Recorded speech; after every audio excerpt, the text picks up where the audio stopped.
నిన్నటి దినం ఆగస్టు 15వ తారీఖున ఈ రాష్ట్ర ప్రభుత్వం మహిళలకు ఉచిత బస్సు సౌకర్యాన్ని ఏర్పాటు చేసింది. ముఖ్యమంత్రి గారు ప్రారంభించినారు. ఈ సందర్భంగా తెలుగుదేశం పార్టీని, ఈ ప్రభుత్వాన్ని ప్రజాపక్షాన, ముఖ్యంగా అక్క చెల్లెమ్మల పక్షాన కొన్ని ప్రశ్నలు ప్రశ్నిస్తూ ఉన్నాం. వీటికి సమాధానం ఈ ప్రభుత్వం కానీ, తెలుగుదేశం పార్టీ కానీ చెప్పాలి. దాటవేసే ప్రయత్నం, తప్పించుకొని తిరిగే ప్రయత్నం చేయకూడదు. పనికిరాని విషయాలను, పనికిమాలిన విషయాలను, వ్యక్తిగత విమర్శలకు ప్రాధాన్యతనివ్వకుండా ప్రజా సమస్యల పట్ల మాత్రమే ప్రాధాన్యత ఇచ్చి మాట్లాడినప్పుడు మాలాంటి నాయకులు, ప్రభుత్వం కూడా స్పందించాలా, తెలుగుదేశం పార్టీ కూడా స్పందించి సమాధానం ఇవ్వాలి. మీరు గొప్పగా చెప్పుకుంటున్నారు, ఉచిత బస్సు సౌకర్యాన్ని మేము ఏర్పాటు చేసినాం, మహిళలకు రాష్ట్రమంతా ఎక్కడైనా తిరిగేదానికి ఏర్పాటు చేసినాం, మేము ఇచ్చిన సూపర్ 6లో మరొక హామీని మేము నెరవేర్చినామని చెప్పి ముఖ్యమంత్రి గారు నిన్నటి దినం పెద్దగా మాట్లాడుతున్నారు. ఒక్కసారి అదే ముఖ్యమంత్రి గారికి నేను డిప్యూటీ చేస్తూ ఉన్నా,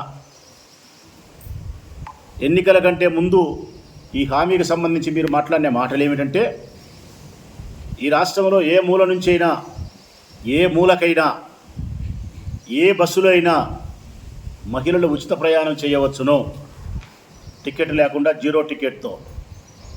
మళ్ళీ ఒకసారి రిపీట్ చేస్తూ ఉన్నా, ఏ మూల నుంచైనా, ఏ మూలకు, ఏ బస్సులో అయినా మీరు బస్సు ఎక్కి ఇది చంద్రన్న మాకు ఇచ్చిన హక్కు అని చెప్పండి చెల్లెమ్మలారా అని చెప్పి చంద్రబాబు నాయుడు గట్టిగా గొంతు చించుకొని చెప్పినాడు. ఇప్పుడు కూడా వాళ్ళు ఏం మాట్లాడుతున్నారంటే, రాష్ట్రంలో ఎక్కడైనా తిరిగే ఏర్పాటు చేసినాం మేము అని చెప్తున్నారు. నేనేమడుగుతానంటే, మా పార్టీ ఏమడుగుతా ఉంది అంటే, 6 రకాల బస్సులు ప్రొద్దుటూరులో ఉన్నాయి. ఎక్కడైనా ప్రొద్దుటూరులో ఉంది, ఆల్మోస్ట్ అన్ని చోట్ల. ఎక్కడో సిటీలో ఉండే 1-2 సిటీ సర్వీసెస్ తప్పితే మిగతా ఎక్కడైనా ప్రొద్దుటూరు, కడప జిల్లాలో ఉండే ఏ డిపో అయినా, కర్నూలు అయినా, రాయలసీమ అయినా, ప్రకాశం, నెల్లూరు, తూర్పుగోదావరి, పశ్చిమ గోదావరి, ఎక్కడైనా 6 రకాల బస్సులు ఉన్నాయి. ఈ 6 రకాల బస్సుల్లో 3 రకాల బస్సుల్లో మాత్రమే మహిళలకు ఉచిత ప్రయాణం సౌకర్యం కల్పించినాడు ఆయన. మరొక 3 రకాల బస్సులలో అవకాశాన్ని కల్పించలే. మీరు కల్పించిన 3 ఆ రకాలు ఏంటంటే, ఆ బయట ఉన్నాయి కదా పైన, అవే. 1 పల్లె వెలుగు, 2 ఆల్ట్రా పల్లె వెలుగు, 3 ఎక్స్ప్రెస్. ఈ 3 బస్సులలో మాత్రం అవకాశం ఉంది. పల్లె వెలుగు అంటే మీ అందరికీ తెలుసు, అక్క చెల్లెమ్మలందరికీ. గ్రామీణ ప్రాంతాల నుంచి కడప కూడా పోతాయి పల్లె వెలుగులు. అయితే ఏడసి ఎత్తినా ఆపుతుంటారు. కడపకి నుంచి పోవాలంటే 3 గంటలు పడుతుంది, 4 గంటలైనా పట్టచ్చు, ఆపుతా పోతుంటారు. అది పల్లె వెలుగు. ఆల్ట్రా పల్లె వెలుగు అంటే ప్రెస్ వాళ్ళకు కూడా తెలియదు పాపం. ఊరికి వింటారు కానీ వాళ్ళు చెప్తా అంటే ప్రెస్ వాళ్ళకు కూడా తెలియదు ఏంది ఆల్ట్రా పల్లె వెలుగు అంటే. మహిళలందరికీ చెప్తా ఉన్నా, తల్లులారా, అది కూడా పల్లె వెలుగే, దాని పేరే ఆల్ట్రా పల్లె వెలుగు. కాకపోతే ఏం వ్యత్యాసం పల్లె వెలుగుకు ఆల్ట్రా పల్లె వెలుగు అంటే, ఇది అన్ని చోట్ల ఆగుతుంది. ఆల్ట్రా పల్లె వెలుగులో కూర్చునే సీటు కొంచెం వెనక్కి ఉంటుంది, మళ్ళీ పూర్తి ఇట్లా పుష్ బ్యాక్ కూడా కాదు. మళ్ళీ అక్కగారు ఏమని అనుకుంటారా సౌకర్యంగా ఉంటుందని, కాదక్క చెల్లెలారా, కొంచెం సీటు వెనక్కి ఉంటుంది, అంతే వ్యత్యాసం. అది తప్పితే ఏ వ్యత్యాసం లేదు పల్లె వెలుగు ఆల్ట్రా పల్లె వెలుగు. ఇది డుడ్డు పోతుంటుంది, అది డుగ్గుని పోతుంటుంది. ఇది ఎక్కినా కడపకు 3 గంటలు 4 గంటలు పడుతుంది, అది ఎక్కినా 3 గంటలు పడుతుంది. ఇంకొకటి ఎక్స్ప్రెస్, దీంట్లో మీకు సౌకర్యం ఉంది. ఎక్స్ప్రెస్ అంటే మీరు ఏమన్నా నీడు ఎక్కితే ఎక్స్ప్రెస్ నేరుగా కడప పోతుంది అనుకుంటున్నారేమో చెల్లెమ్మలారా. లేదు తల్లులు, ఈడ ఇడిస్తే చాపాడు ఇడిస్తే మైదుకూరు ఇడిస్తే కాజీపేట ఇడిస్తే చెన్నూరు ఇడిస్తే కడప. ఇది ఎక్స్ప్రెస్. ఈ 3 బస్సులలో మాత్రమే మా అక్క చెల్లెమ్మలు ప్రయాణం చేసే వసతి. ఇక ప్రయాణం చేయడానికి వీలు లేని బస్సులు మొదలుపెట్టారు. ఇదే కదా చంద్రబాబు నాయుడు పిత్తలాటకం అనేది. ప్రయాణం చేయడానికి వీలు లేని బస్సులు అల్ట్రా డీలక్స్ అనేది ఒకటి, సూపర్ లగ్జరీ అనేది ఒకటి, ఇంద్ర అనేది ఒకటి, కొన్ని చోట్ల అయితే గరుడ కూడా, సిటీలో అయితే కనుక సిటీ సర్వీసెస్ అనుకుంటా దాంట్లో ఉందిలే. ఈ 3 దానిలలో లేదు. సూపర్ లగ్జరీ లేదు, అల్ట్రా డీలక్స్ లేదు, ఇందిరా లేదు.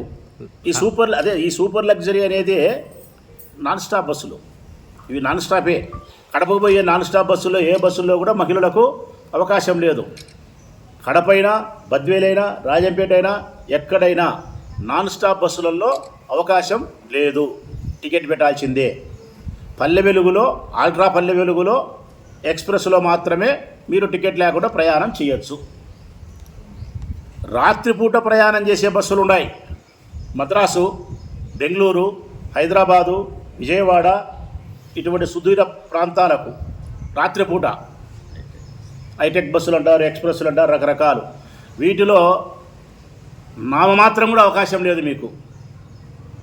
హైదరాబాద్ పోవాలంటే 15,000 2,000 టికెట్ పెట్టి ఎక్కాల్సిందే. ఒకవేళ విజయవాడ పోవాలా, కనకదుర్గమ్మ దర్శనం చేసుకోవాలి ఆ తల్లిని, నా మాదిరి మీరు, నాకు ఆ తల్లి అంటే ఇష్టం, మీరు దర్శనం చేసుకోవాలని అనుకుంటే ఎట్లన్నా అంటే కనుక ఈ ఆర్టీసీ వాళ్ళు, తెలుగుదేశం వాళ్ళు మీకు సక్రమంగా చెప్పరు కాబట్టి నేనే చెప్తాను తల్లులారా మీకు, పొద్దుటూరు వాళ్ళకు. ఉదయం పూట 6 గంటలకు ఒకటి విజయవాడ బస్సు ఉంది. ఉదయం పూట 6 గంటలకు ఉంది, ఎక్స్ప్రెస్ అది. ఆ బస్సు ఎక్కితే కన్నా విజయవాడ నేరుగా పోవచ్చు లెక్క లేకుండా. అయితే అది ఆగుతా పోతుంటుంది. బద్వేలు పోయే లోపల 4 సార్లు ఆగుతుంది.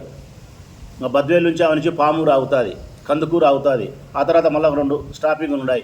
ఒంగోలు ఆగుతుంది, చిలకలూరుపేట ఆగుతుంది, గుంటూరు ఆగుతుంది, విజయవాడ ఆగుతుంది. పొద్దున 6 గంటలకు ఎక్కితే సాయంకాలం 5 గంటలకు పోతారు.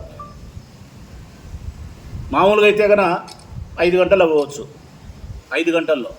ఈ బస్సులో అయితే 11 గంటల్లో పోతారు. నడుములు ఉండొచ్చు, నడుములు పోవచ్చు. ఒకవేళ 6 గంటల బస్సు మిస్ అయితే ఎట్టనైనా, 6 గంటల బస్సు మిస్ అయిందనుకో, ఇంకా నేరుగా బస్సులు లేవు మనకు, ఉచిత బస్సు. ఇక్కడ బస్సు చూసుకొని, పల్లె వెలుగు బస్సు చూసుకొని బద్వేలు బస్సు ఎక్కాల.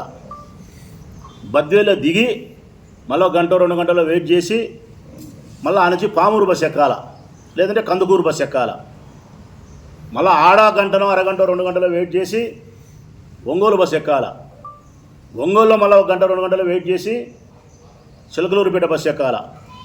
ఆడ 1 గంట 2 గంటలు వెయిట్ చేసి గుంటూరు బస్సు ఎక్కాల. గుంటూరులో మళ్ళీ వెయిట్ చేసి విజయవాడ బస్సు ఎక్కాల. ఈడ 6కో 7కో బయలుదేరితే నీ టైం బాగుంటే మరుసటి రోజు 10కి పోతావు. ఇన్నిసార్లు ఆగి ఎక్కి దిగిపోయే లోపల 4 సార్లు కాఫీ తాగాల, 3 సార్లు మజ్జిగ తాగాల, 1 సార్లు టిఫిన్ తినాలా, ఇంకా పొద్దు పోకపోతే మొక్కజొన్న కంకి శనక్కాయ ఇత్తనాలు కొనుక్కోవాలా. ఇవన్నీ సుమారుగా అయితే టికెట్ కంటే ఎక్కువైతుంది అక్కలారా. ఇంత చేసి అంత దూరం పోయిన తర్వాత మీ నడుములు, మీ శరీరము హూనమై ప్రయాణ బడలికతో ఇబ్బంది పడి ఒకరోజు రెస్ట్ తీసుకోవాలి. ఇది చంద్రన్న మీకు ఇచ్చిన కానుక. స్వాతంత్ర దినోత్సవం నాడు మీకు ఇచ్చిన స్వతంత్రత ఇదే చంద్రన్న మీకు ఇచ్చినది.